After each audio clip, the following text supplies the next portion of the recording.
Oh, who am I wearing? Yes. Okay, let me strike a pose. Hold on a second. Ask your question. Oh, Mr. Do I look good? Do my hips are small? How does it make you feel? Well,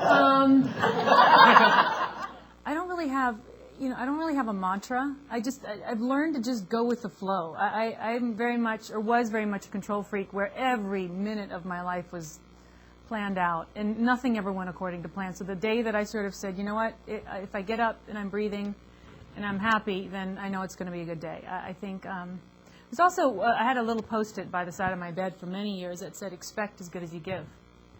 And that's been really helpful because you don't realize you don't do it until you realize that's what you've done with half your life. And you go, wow, okay, if you really expect as good as you give, you either step up your game or expect others to match your level. So that's a good one, I think.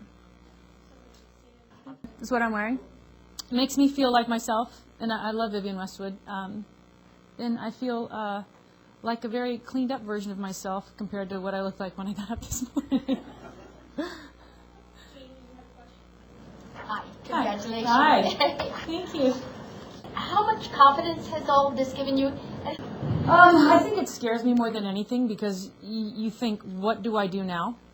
And I think I was in that place before this came, and it happened several years ago. What do I do now where I don't step backwards, that I step forwards? And I've been thinking a lot about that. What do I do next? I don't know what could possibly compare to this moment or this energy, so I've decided not to look at work until this is all over so I can make a real judgment and judge the way I always have, which has produced some interesting films and then produce some really special ones. And I don't want to stop that because I really feel like there's some things I would still like to do, but now I feel like because of this honor and what I've been given these last couple months, I really have an obligation not to step back even the smallest bit. I really feel an obligation to better my work and to keep at it.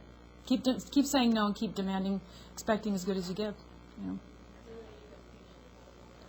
Lily, so patient. And she's wearing lavender, really, I like it.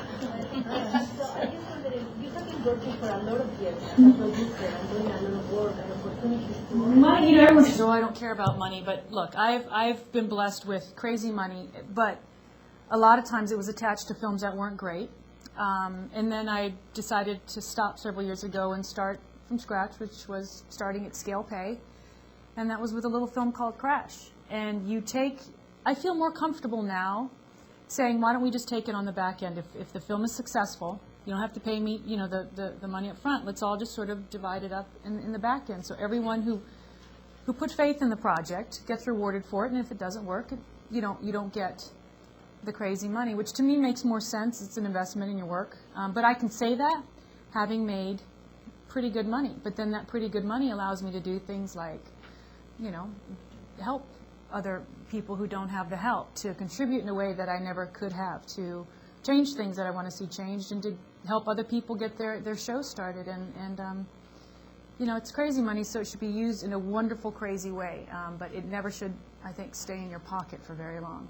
And so, to me, as long as I'm happy, that's what matters to me. And I don't know what that entails day to day, but as long as I figure it out, it might have to do with a couple of dollars. It might have to do with getting someone's show made. It might have to do with being healthy that day. I don't know.